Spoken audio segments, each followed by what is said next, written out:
વાવથરા જિલ્લાના વાવ તાલુકાના મોરીખા ગામે લખીરામ પરમારના મોતના મામલે ન્યાયની માંગ સાથે દલિત સમાજ દ્વારા શરૂ કરાયેલા ધરણાનો આજે બીજો દિવસ રહ્યો હતો। પરિવારજનો અને સમાજના લોકો મોટી સંખ્યામાં કલેક્ટર કચેરી ખાતે એકત્રિત રહી વિરોધ નોંધાવી રહ્યા છે, તો બીજા દિવસે પણ કલેક્ટર કચેરીના પ્રાંગણમાં ધરણા યથાવત રહ્યા હતા। ધરણા દરમિયાન ન્યાયની માંગ સાથે રામધૂન બોલાવવામાં આવી હતી।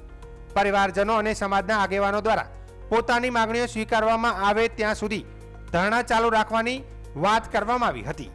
ધરણા દરમિયાન એક યુવકની તબિયત લથડતા સ્થળ પર હાજર લોકોમાં ચિંતા જોવા મળી હતી। તબિયત લથડેલા યુવકને જરૂરી સારવાર માટે ખસેડવામાં આવ્યો હોવાનું પણ જાણવા મળ્યું છે। પરિવારજનો અને સમાજના લોકોનો આક્ષેપ છે કે લખીરામ પરમારના મોતના મામલે પોલીસ તપાસ અંગે તેમને સંતોષ નથી। સમગ્ર ઘટનાની નિષ્પક્ષ તપાસ કરવામાં આવે અને જવાબદાર લોકો સામે કડક કાર્યવાહી કરવામાં આવે તેવી માંગ કરવામાં આવી રહી છે।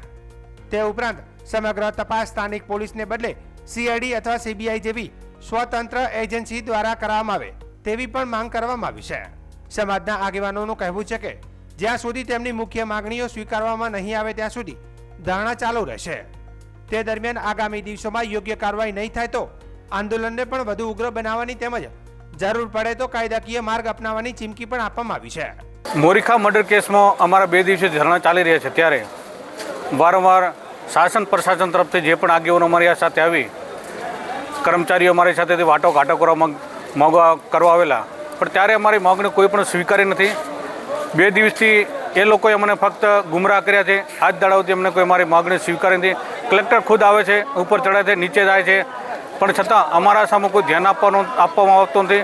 અમારા જે પણ વાવથરા જિલ્લાના કાર્યકરો બેઠા છે એમને ચા પાણી કોઈ પણ વ્યવસ્થા કે કરવામાં આવેલી નથી। એમનું આરોગ્યની પણ કોઈ તપાસ હજુ સુધી કરવામાં નથી આવી કે ભાઈ તમારા આ 2 દિવસથી ધરણા બેઠેલા છો તો કેટલાય ખાધો છે, કેટલા પીધો છે, અથવા કેટલા એકદમ પ્રાણ ઉપવાસ બેઠા છો, પણ એ બારનું કોઈ ધ્યાન આપવા કલેક્ટર તરફથી એકદમ નિર્દય એવો સ્વભાવ એમનો છે કે એમને કોઈ દયા ભાવ વગર એ લોકો 2 દિવસથી અમને જોઈ રહ્યા છે। અમને કોઈ ન્યાય આપવા માંગતા નહીં।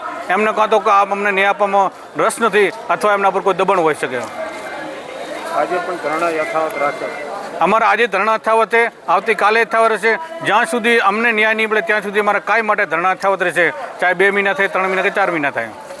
હવે ડેલિગેશન મળવા આવ્યો તો એવું ન કહી શકાય, પણ એ એક રણનીતિના ભાગરૂપે આવ્યા હતા કે જે લોકો ધરણા ઉપર બેઠા છે એ લોકોને આપણે આગેવાનોને સાઈડમાં લઈ જઈએ, એક આગેવાનને પેલું કહીએ એટલે પેલો આગેવાન અહીંયા વાત કરે, એમાં કોઈ વિખવાદ થાય, એમાં અંદર આગેવાનો ઝઘડે અને ઝઘડે અહીંયા આગેવાનો જતા રહે અને આ ધરણા પૂરા થઈ જાય।